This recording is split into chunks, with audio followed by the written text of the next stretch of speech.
Good morning once again. I hope you're having a wonderful Tuesday morning. Today is the 13th of April 2021, and as you can see, it does feel like April is galloping. It really is, moving by really fast. And I must take the time to say Ramadan Mubarak to all of our Muslim, friends and family, and just the people who obviously our tribe here.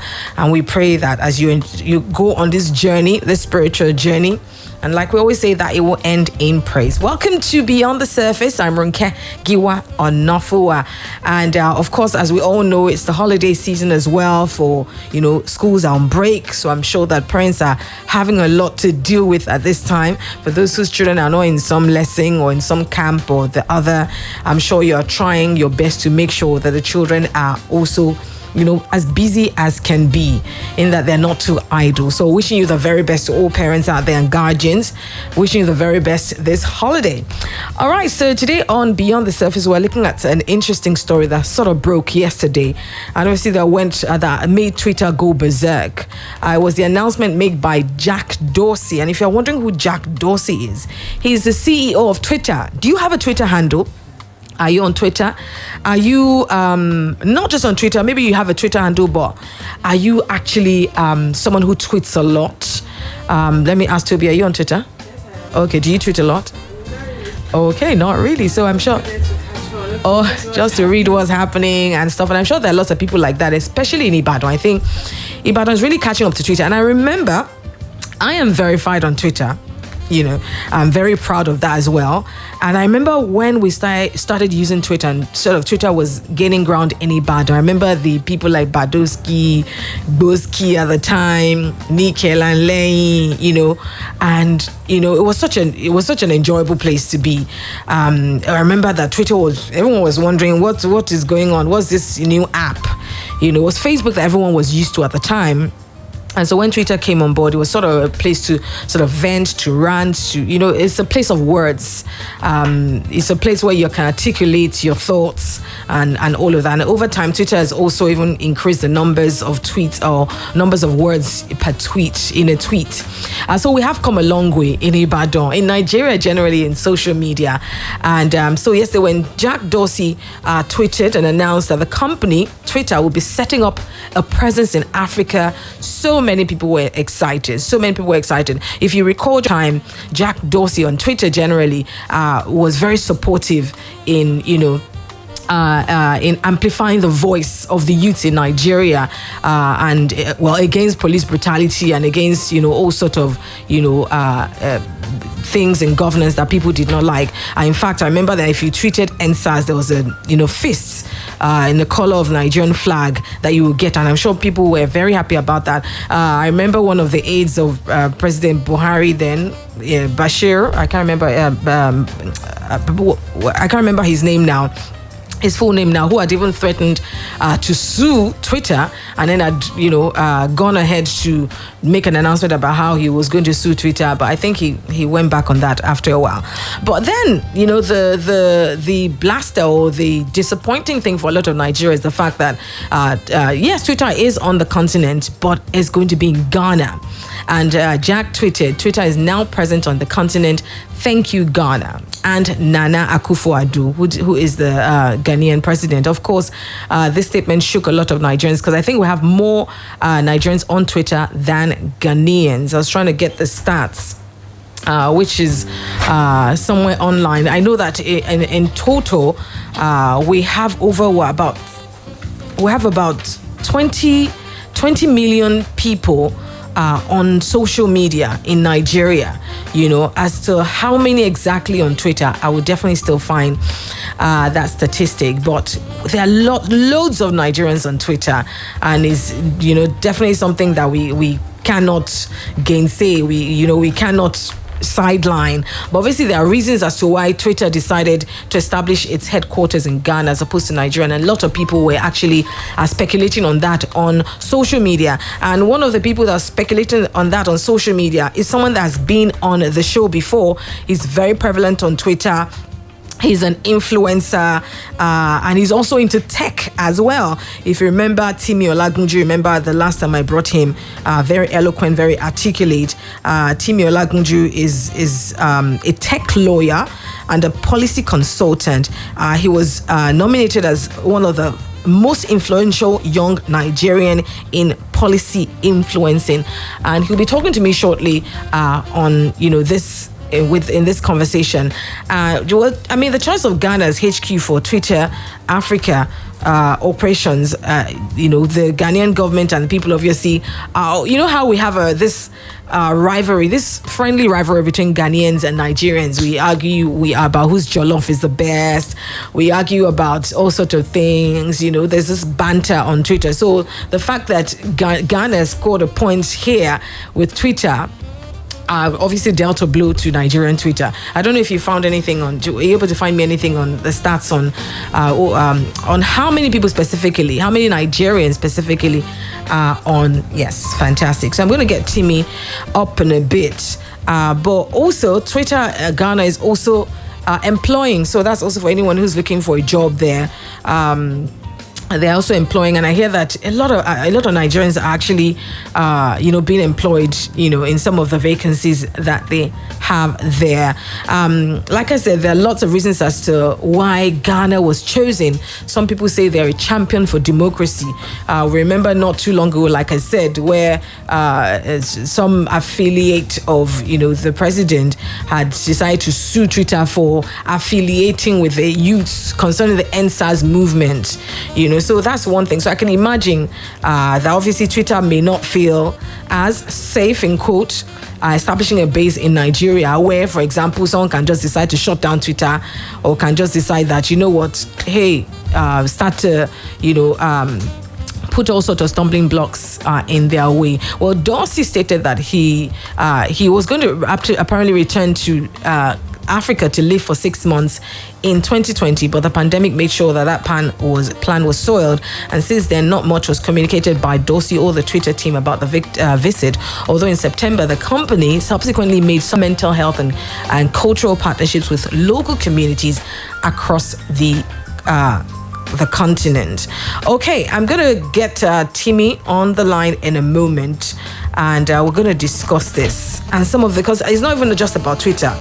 Funny enough, before we decided to settle on this topic, we've been talking about how since last year a lot of organizations have been threatening to leave Nigeria. Some will allude to the fact that the environment, they say, is not great for business. Some of the policies are stifling some of the foreign businesses that have settled here in Nigeria. So we will talk about that in a moment, as soon as I get Timmy online. So hang on a moment, we'll be right back. It is straight beyond the surface, and we're looking beyond the surface at Twitter's decision to establish HQ in Ghana as opposed to Nigeria.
right, welcome back. On Beyond the Surface today, we're looking at the decision of Jack Dorsey, the CEO of Twitter, and his announcement yesterday to establish headquarters of Twitter in Ghana.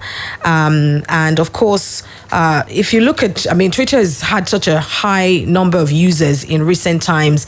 Nigeria is not actually one of the top 10, highest users of Twitter, to be honest. I think we have more Nigerians on Facebook and I think on Instagram than on Twitter, but yes, we still have a considerable amount of Nigerians on Twitter. All right, so enough that Nigerians feel that, hey, it's interesting that as opposed to Nigeria, Twitter has chosen Ghana, to establish its headquarters. I've got Timmy Olagunju on the line with me this morning. Good morning, Timmy. Good morning. Good morning. Pleasure. Thank you so much for obliging and talking to us this morning. Thank you for always, Timmy. Yeah, thank you for having me. All right, so let's start with, when the announcement came on Twitter about Twitter's headquarters being in Ghana, I remember, it was your tweet that jumped out at me, and obviously I could tell that you were very disappointed about that announcement. Why exactly are you that disappointed? Some people will say Ghana is still in Africa. The fact that they're in Africa is something. So why were you disappointed in the first place? Not particularly disappointed, but... Okay. Hello. Hi, Timmy.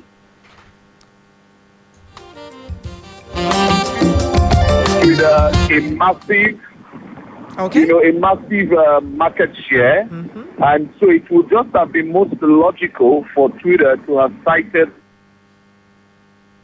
Okay. Okay. Market share, numbers. Okay. But for certain issues, for example, the ease of doing business, some few months ago, you remember that the Twitter CEO of Nigeria, Jack himself, and he wasn't in Ghana. He took particular interest in visiting Nigeria because the market share is here. Yes. Right? Yes. But having looked at certain indices, for example, indicators like the ease of doing business, indicators like our human rights record. Absolutely. Nobody wants a situation where you cite a company and then you have issues with the government over issues of clamping down on Twitter's rights to people's rights on Twitter and all that. So those are core issues of concern that might have necessitated the need to be in Ghana. As in that context, as it were. Absolutely. I was talking earlier about how, it was last year during the NSAS period. Obviously, Twitter was very supportive in amplifying the voice of the youth against police brutality, where we actually saw that even if you tweeted NSAS, you'd get like a face and stuff like that. And I remember, was it Bashir Ahmed was the president's, one of the presidents who had chosen. Obviously, those are kind of the things that would have. Will you say that's another thing that would have made for this kind of decision to have happened, to be made? Okay. You mean particularly the issue of the case that was brought against him? Yes. On the end side. Absolutely. Actually, if you look at corporate governance structures, right? Yes.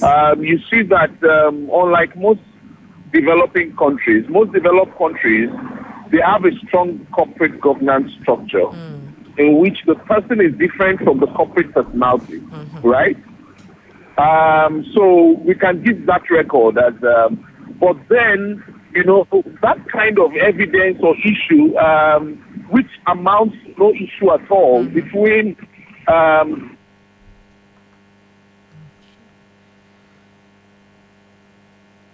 Okay, we've lost Timmy there for a second. Okay. Can be part of the substance that reflects a non-conformity or non-willingness of a society or an environment to understand the place of expression or human rights. Right? So it is not just that issue as it were, but a whole myriad of issues. Like I mentioned, indicators like the ease of doing business, which is our human rights record, which is dwindling. And Twitter is in the business of human rights in the context of people expressing themselves, right? Yes. And so if in a society or in an environment it cannot do that business, then it will look for another environment that seems to have a selling record that aligns with his business proposition or proposal. So it's just simple logic, common sense. Which is not common sense. Yes, that's very unfortunate, to be honest, because I mean, I know it would have been nice. It would have been a nice thing to have, Twitter headquarters in Nigeria, and like you said, obviously, it would have perhaps. What are some of the areas also that we have missed out on this opportunity? That you feel has made a lot of people more disappointed. What have we lost out on? That perhaps is beyond just the face value of it would have been nice to have Twitter in Nigeria. Because we have the market share, actually, and I think Jack has a specific interest towards the country. Look at his personal support towards the EndSARS movement. Personal support. Yes. He particularly went overboard and then...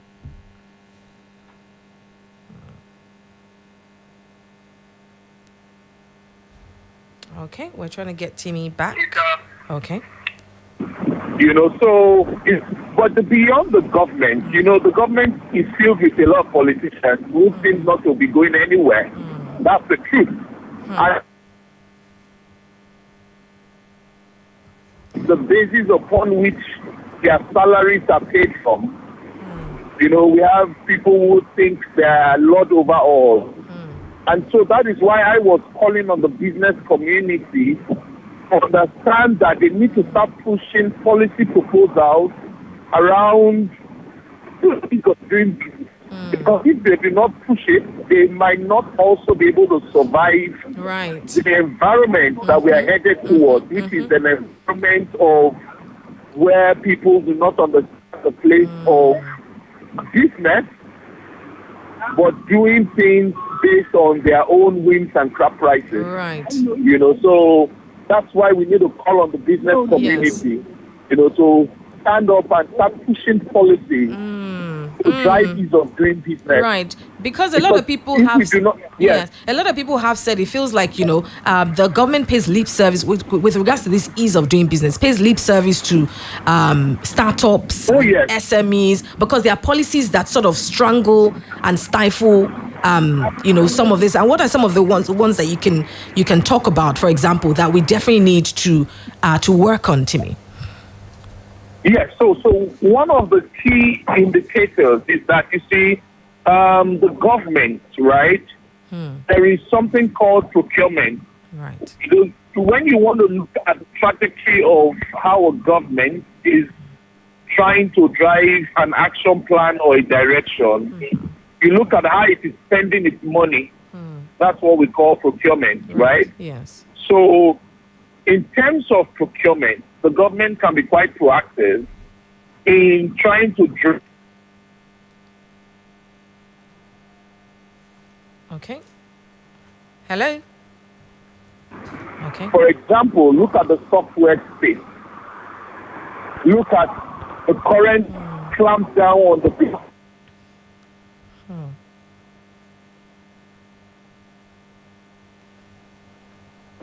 Right? Yes. So when you look at those trajectories, we need to change the approach. Okay, all right. Well, I'm not sure why we're having these issues. The line, hello. Hi, Timmy. The line seems to be going in and out. And obviously, hello. Hello, can you hear me? Yes, the line seems to be going in and out. It's cutting off. Oh, sorry about that. Yes, I'm not sure why that is happening. So,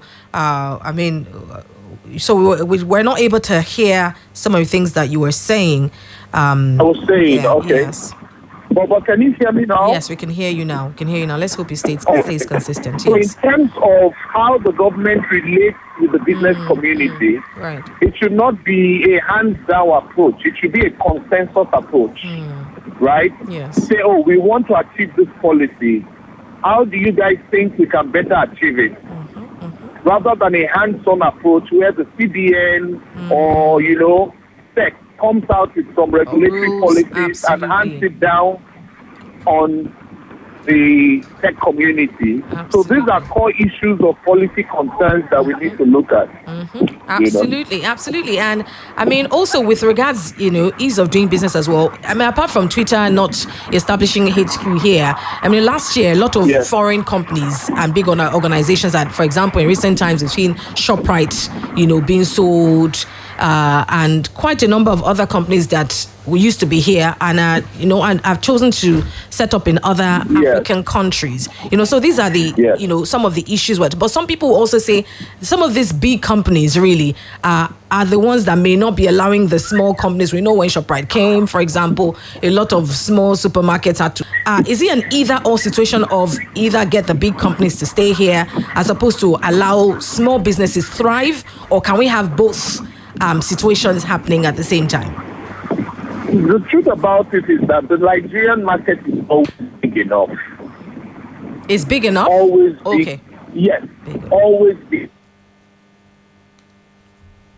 Okay. Hello, Timmy. Okay. All right. So, let me see. Okay. Hello, can you hear me? Yes, I can hear you now. Well, you're back now. Okay, yes. So the market is big enough, and every market has its entry point and its customers, right? Yes. So when you talk about customers who patronize for example, from the big supermarkets, I don't want to mention names. Yes.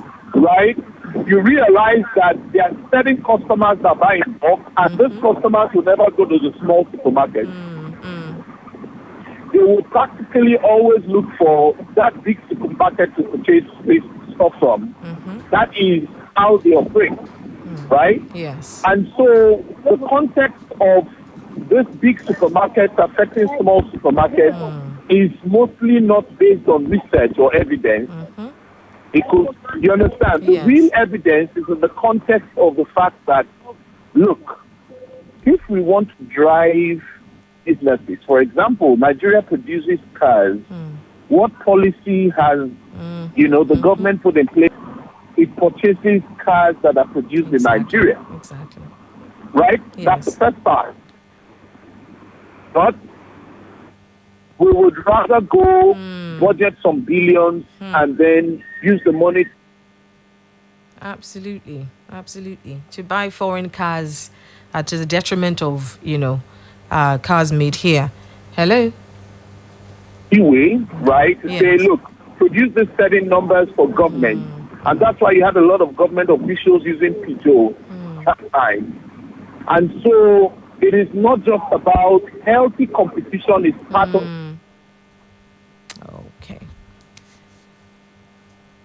to ensure that there are policy frameworks in place that can help everyone succeed. Now, for example, let's look at it from the job angle. If this particular supermarket that is about to leave leaves, how many of the small supermarkets can boast of, accommodating the jobs that these guys provide? Exactly. How many? So on the job side, we are at a loss. So the market is big enough. We need more and more of the big and the small to coexist together, and we need government policies to ensure. Absolutely, ensure that small businesses thrive. Okay, hello, Timmy. Okay. Yes, please. All right. So, okay. Now, I mean, a lot of people have said let's come back to this whole Twitter thing. Obviously, the ease of doing business, and then the stifling of people's human rights also is a major thing. We saw what happened during the NSAS period. But isn't that a thing, though? I think on the part of the government, we see obviously a lot of fake news that go on Twitter. You can go on Twitter and see something that's completely false. You know how they say there's no smoke without fire. But in today's age of social media, you can totally have news that emanated from nowhere, about the government. And so the government should obviously, I guess, in trying to watch their back and in trying to stem the tide of you mean the fake news syndrome? Yes, that is everywhere. Which is a huge thing. Yes, it is. It's a huge challenge. However, the way the government is going about dealing with fake news in Nigeria will never work. And the reason is simple. In tech policy, right, it is difficult or almost impossible to regulate. Hello, Okay, all right. Let's try and see if we can get. Yes, to regulate. It's difficult or impossible to regulate technology.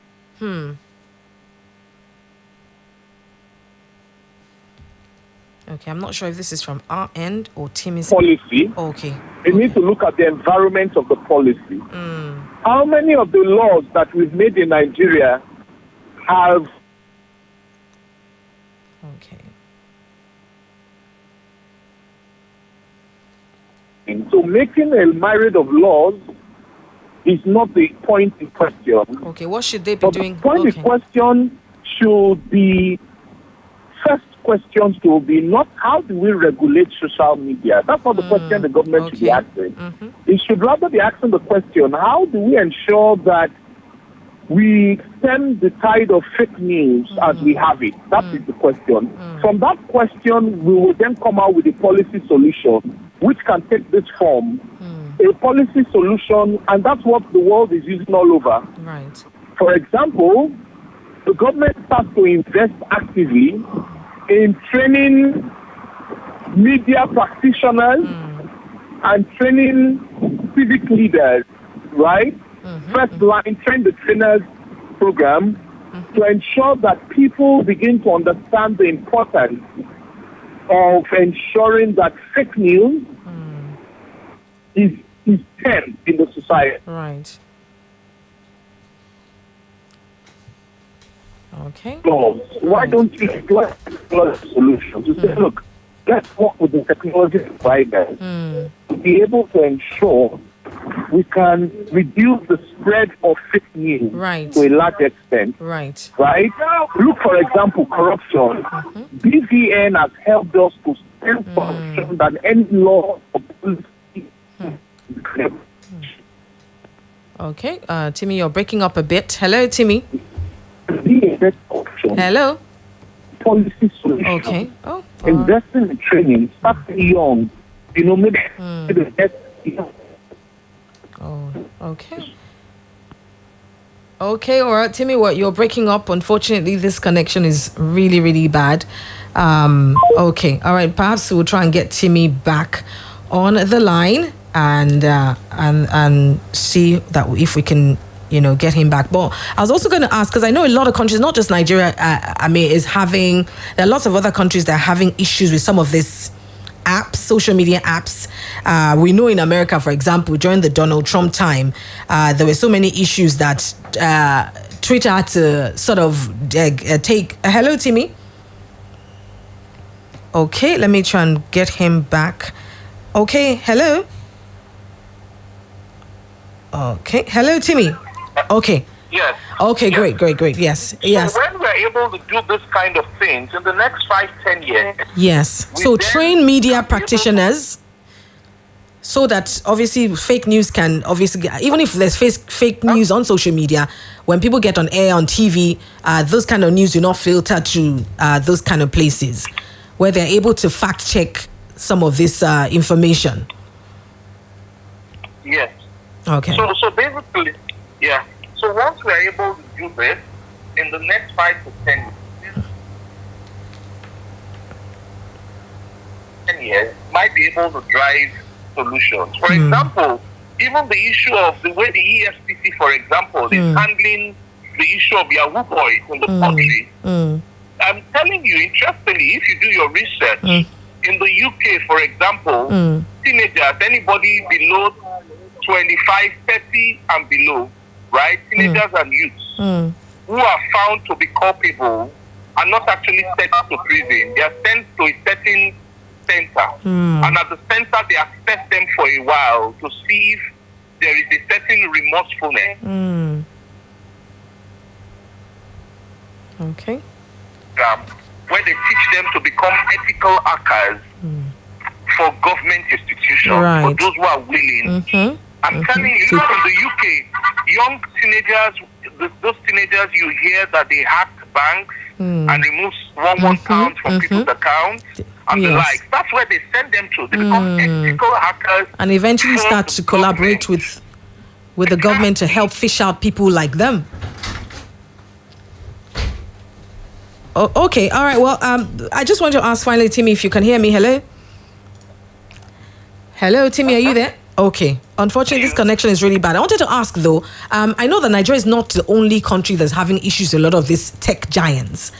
For example, in America, we saw how even Donald Trump had issues so much that Twitter deleted him or banned him, eventually banned Donald Trump. So a lot of world leaders, and I'm sure even Nigerian leaders, are afraid that these tech giants will become too powerful. Do you think that's that's a bona fide fear, a legitimate fear? Pardon, I didn't get the... I was talking about how Nigeria is not the only country, I believe, where the leaders are having issues with some of these tech giants. We remember during the American election. Are you there, Timmy? Hello? Okay, remember during the American election. Hello? Can you hear me? Okay. I can hear you so well. Oh, okay. During the American election, I'm not sure why the Bluetooth is not working, but all right. Can you hear me now, Timmy? I can hear you. Can you hear me now? Okay, unfortunately, the connection is... Well, see if I can get Timmy back, because important for me, we're saying, the federal government stifles the voices of people, but on the other hand, we know that there's a lot of fake news that's perpetrated on these social media apps, and then even in other countries where there's a palpable fear that these tech giants will become... if they can ban a whole president of the United States, people can, they can do anything. I'll try and get Timmy back on the line to ask that final question, and then we'll be right back. So don't go away. àǹfààní amóríyá ló tún ṣẹlẹ̀ nínú ìpolongo oríire ti Samsung lákòókò Easter yìí o. Ra èyíkéyìí nínú àwọn S21 series wa kó o lè gba káàdì owó ìrajà sílẹ̀ èyí tó tó 45,000 naira. Gbọ̀hún ìdáàbòbò fóònù rẹ bó o ti ń rà nínú àwọn àṣàyàn Samsung Galaxy A72, A52 àti A32 wa. Bẹ́ẹ̀ bùn owó tó tó bí 25,000 naira padà nínú owó A71, A51 àti A31 pẹ̀lú 3,000 naira owó ìpè lórí àwọn àṣàyàn ẹ̀rọ Samsung Galaxy tó o bá rà. Àǹfààní yìí ṣì ń bẹ títí tọ́jọ́ ó fi tán lẹ̀. Ìlànà àti àjọsọ ń bẹ o.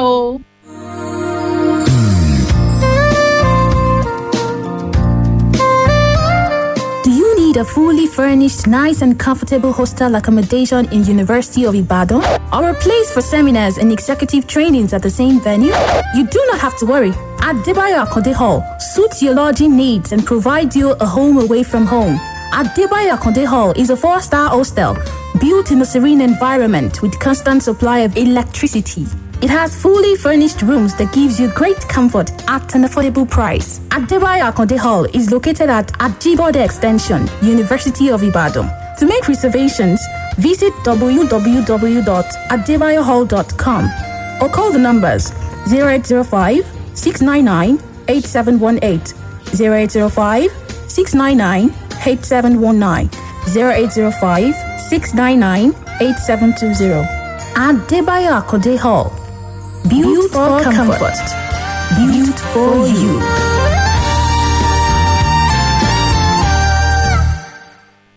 Oh my gonna for you. Eva.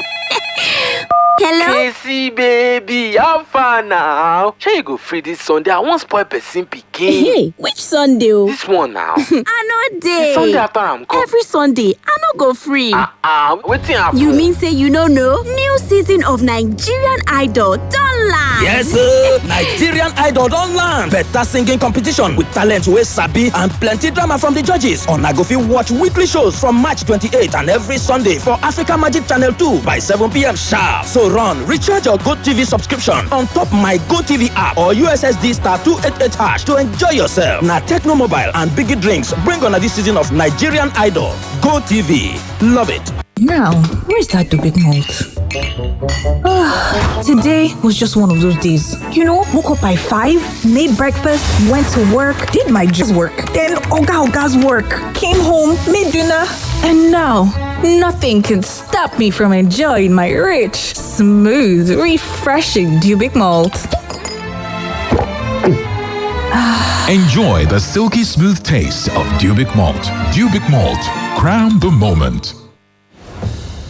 The BBC News World Service app makes listening to your favorite programs on your phone even easier. And for times when you can't use Wi-Fi or data to listen, just hit the call to listen button in the middle of the screen. This is the BBC World Service. Call to listen is only available in selected territories. For dial-up news services, standard geographic mobile charges will apply. Please check with your provider for exact cost before calling. Download the BBC News World Service app from your usual store.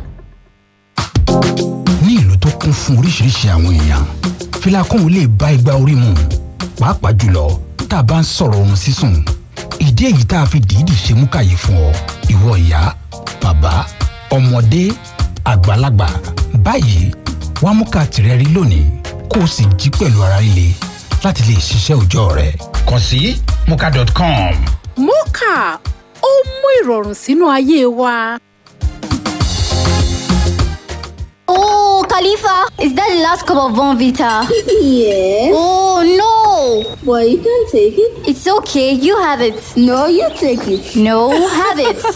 Children, you can both have some because there is more for everyone. When we show more kindness to each other, we help to spread the warmth of Ramadan. And with 10% more inside every 500-gram pack of Cadbury Bonvita, there's even more warmth to go around.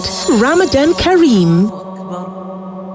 It's yet another exciting Easter promo with Samsung. You can enjoy amazing offers during this Easter extravaganza promo. Buy any S21 series and get 45,000 Naira prepaid card. Get a cover with the purchase of Samsung Galaxy A72, A52 and A32. You also get 25,000 Naira off Galaxy A71, A51 and A31 and 3,000 Naira airtime on select Samsung Galaxy device. Offer valid while stock lasts.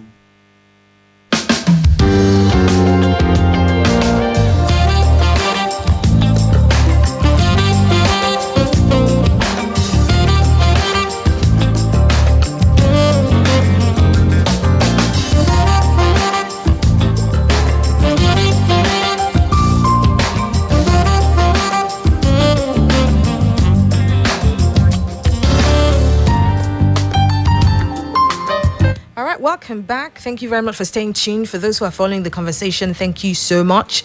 The conversation is about Twitter's recent announcement by the CEO Jack Dorsey to establish headquarters in Ghana.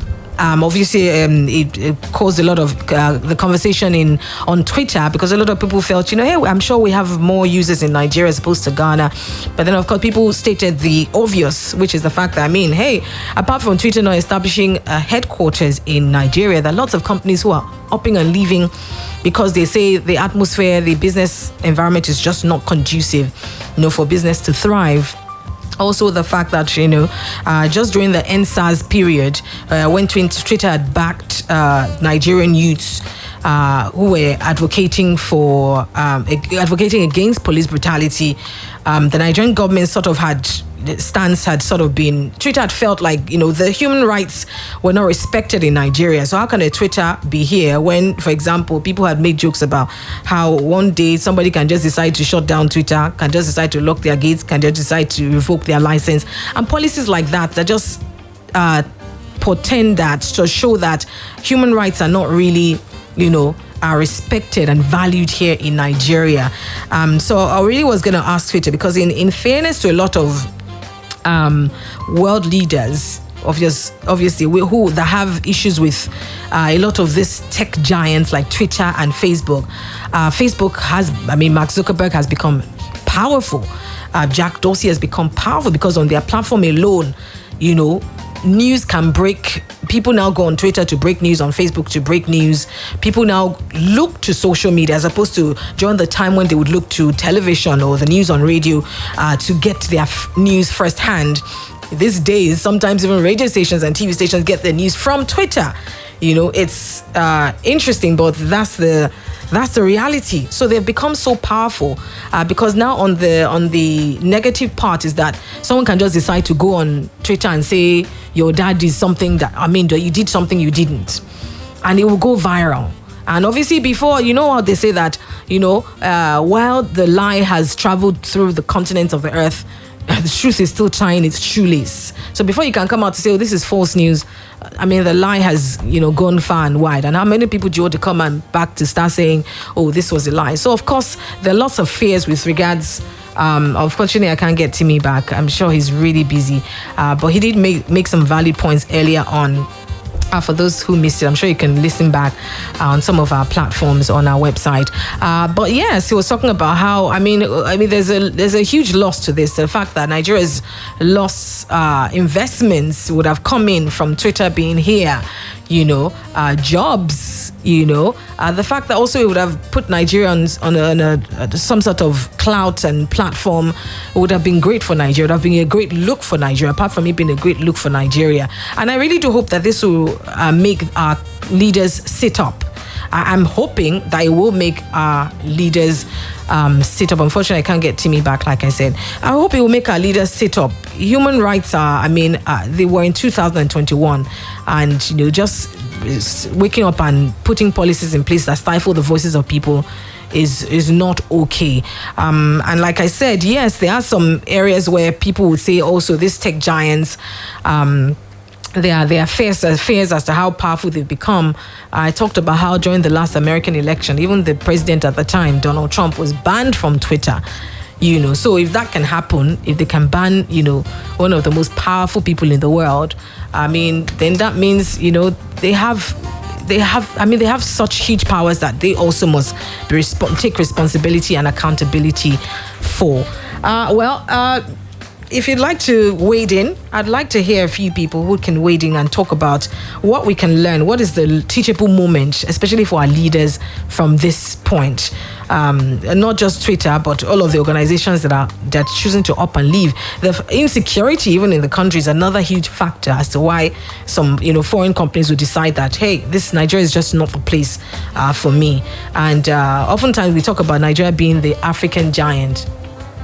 Okay, Nigeria being the African giant, but obviously, if countries like Ghana are positioned to get some of these juicy and lucrative endorsements and opportunities, then how much of a giant really is Africa?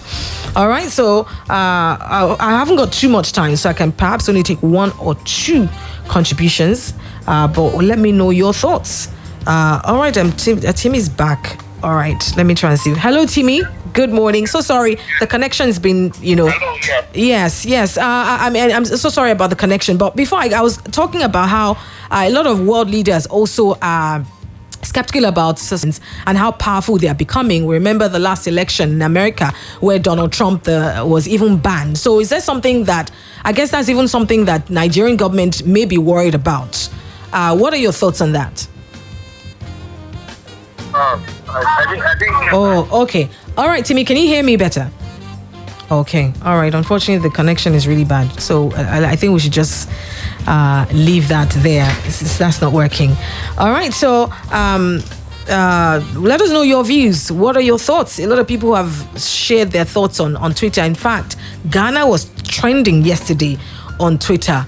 Ghana was trending, Nigeria was trending because so many people had so much to say. There are lots of tweets and lots of people showed their disappointment as to why Twitter chose Ghana. It may just not be so much of a big deal for you if you're listening, but when you look at it, it really is. Hello, good morning. Good morning. Good morning. What's your name, please?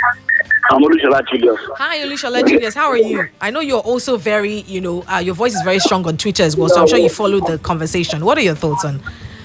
Now, honestly, do you know that gradually Nigeria is now becoming a liability on Africa? Wow. Why? Because the trust is no longer there on us as a country. Now, but we see our leaders, even especially this current administration, clamping down on the right of Nigerians. Will an investor come in to come and invest? Look at insecurity, another main issue that is now affecting us as a country, that up to today the things keep on escalating on daily basis. Can an investor come and invest in a place that is not secure security-wise? Our political system is going up and down. You see politicians trying to aggrandize wealth to themselves. They're only trying to make things for themselves. Any available business that is available now, they look for a way of killing it. ShopRite is looking for a way to go out of this country. Now, there are no good investors. There are no way. Ease of doing business is not there. Twitter, what a very great slap on us as Nigeria. Do you think or it would just be business as usual? Come again, please. Do you think our leaders will take a teachable moment? Will there be a teachable moment for our leaders to make certain, to do things differently, perhaps? Or would it we pray that they're able to do that, but for now, I don't think any one of them is ready to do that. Even. Honestly, they should go out of our country so that they can bring in their own caricature businesses that cannot even wait or stand the test of time. That is it. Thank you very much, Olushola Julius. Thank you for calling in. Good morning. Thank you. Good morning. All right, just a few tweets that struck me on Twitter with regards to this whole Twitter choosing Ghana over Nigeria. Somebody said something. Nigeria is a dazzling, exciting girl Jack dated. Ghana is a calm, dependable one he married. So Ghana is a place where they feel, I beg no wahala. Nigeria has too much wahala. Even though Nigeria has more users, more people, more prospects, I believe. But Ghana, you know what? Even if as a business person, you'd rather stay in a climate, an environment where, you're not thinking, they're going to come and shut us down. They're going to come and try and remove our mast. They're going to try and there are all sorts of people, especially power in Nigeria is something that gets to people's heads and they feel like, this is another tweet, which is by Reno Mokri. He said, the truth is that if the Buhari regime does not turn a new leaf, almost an impossibility, he says. Even Nigerian businesses and brands will be leaving Nigeria for Ghana. Both Dunlop and Michelin left Nigeria for Ghana. Even our Grammy Award winners, Wizkid and Burna Boy prefer Ghana. And he said the only businesses thriving in Nigeria under Buhari's Misrula, Hisba, Ebubeagu, Amoteku, and quite a number, Obviously, Reno Mokri would never bypass an opportunity to take a dig at this government. But, they must find a teachable moment in this, as opposed to, it's Twitter's loss. It's not just about Twitter's loss, but like we said, there's a lot that we definitely could gain if, Twitter had chosen Nigeria. But Nigeria is such a how do I call it? Such a... Hello, you want to turn down the volume on your radio set for me? Oh, sorry, my sister. Good morning. Good morning. What's your name, please? I am Dakpo from Morita. Hello, Dakpo from Morita. How are you, Dakpo? Do you have a Twitter account? You say what? Are you on Twitter? No. Okay. Oh, wow. Okay. All right. What are you? I just want to react on what I heard from the last caller. Okay. And I want to put it as a question to you, Auntie. If you are an investor, can you bring your money to this kind of a country where there's no security and life? I want to put it to you. And to me, you should put it to our government, not me. I'm not the government. So if I think any investor will have interest in coming to this country with this present situation, no light. The light is one of the major raw materials for our investment. Unless we are deceiving ourselves, where there's no security. How do you expect an investor to come and invest in this kind of a country? I just pray that God will deliver us. Thank you very much. Okay, well, thank you very much. Thank you. So what do we propose? Yes, there's a lot that we can ask the government to do. Make sure, blank general statements like make sure security is, people will come here if they feel secure. We've heard of foreigners and people being kids, not feeling safe here, And we see them oftentimes, even when expatriates that perhaps not even like big VIPs, they are going around with, security, their own security. And it's sad that in a country like Nigeria, that would be the case, where somebody who you look at and you're thinking, okay, who's this one? But they have a convoy of, police officers following them because they don't feel safe, It is really sad. So things like that. And also the fact that, human rights in Nigeria, Hello, good morning. Hello, good morning. Good morning. What's your name, please? Daniel from Akwete. Hi, Daniel. Are you on Twitter?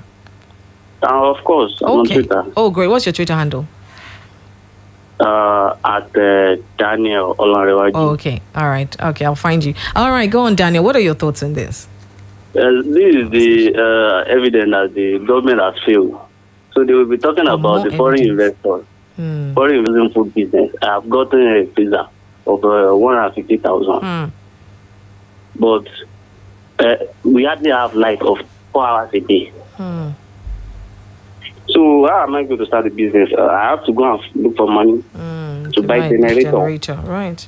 So how would the business pay me?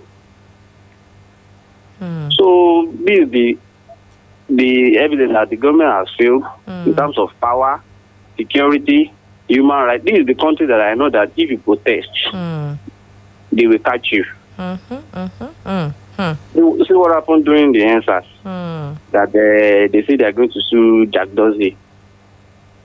So is that country that you want him to bring his money to come and invest so that you can protest? And if any protest is trending on Twitter, so that they can send soldiers to the office. So can you say something like that? Absolutely. Business in a country like that. They have failed. They have failed. Nigeria has the market share, the largest market share. So, and our population is advantaged. Absolutely. Thank you so much. Not disadvantaged. So our governor, our leaders are right. Thank you so much.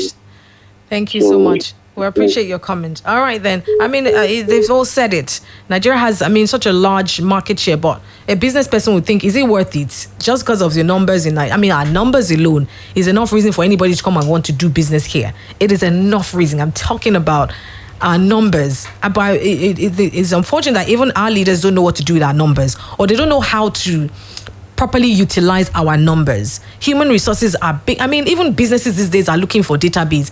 So what they do is they'll buy your emails. That's why you get emails from random people that you've never shopped with, because they know that, hey, if I can get, the emails of 1 million people and I can just be sending them, adverts of my business, I know how I can convert that to money. So numbers are huge, but if you don't know how to utilize it, which I think is one of the problems our government may have. Sometimes some of our policies also. Somebody tweeted, and this is a lady that's one of the she works like an investigator on Twitter, Adetutu Balogun, and she tweeted, in Ghana, you get a SIM at the airport. In Nigeria, you get a SIM while boarding your flight back after 7 days trip. Day 1, apply and receive BVN. Day 3 to 6, apply and receive NIN. Day 7, get SIM. I should talk about the ease of doing business in 21st century Nigeria under President Buhari and Professor Chibajo. Somebody also tweeted about how it's a great thing that Twitter is coming to Africa, and obviously the funny thing is that this team is actually focused on Nigeria, but will be based in Ghana. If you see a lot of the things that Jack said, it did feel like they had Nigeria in mind. Obviously, nobody wants to deal with an erratic regulator where there's poor infrastructure as well and there's security concerns. It's sad. Government doesn't know how much we're losing from them slacking. And if we can get a hold of yourself, just like telling somebody, if you put yourself together, you get more opportunities. You know how they say dress the way you want to be addressed? If you see somebody obviously who walks and tries to look for a job looking a mess, obviously the opportunities for that person will be minimal, as opposed to somebody who comes confidently and who looks like they've got their act together. Nigeria, we've got to get our act together, because as somebody is saying, the least of our worries would be Twitter not being, getting a HQ in Nigeria if we don't get our act together. All right, well, that's all the time we have today to talk about this. I'm sure that this conversation will still develop as time goes on, and we'll have more to say about this and more to say about what our leaders can do to position Nigeria to be truly the giant of Africa that she truly is. Thank you for being a part of the program. Thank you for listening. Thank you very much, Timi Olagunju, my guest. Unfortunately, we had a bit of an erratic connection. But I'm sure that you're able to get some things from what he said. I'm sure that you were. So thank you, Timi Olagunju, for your time. Time is money. And thank you for spending time with me this morning. I'm sure you stay tuned as we've got more in store for you. It's coming at 9 all the way. Ronke Giwa Onafuwa.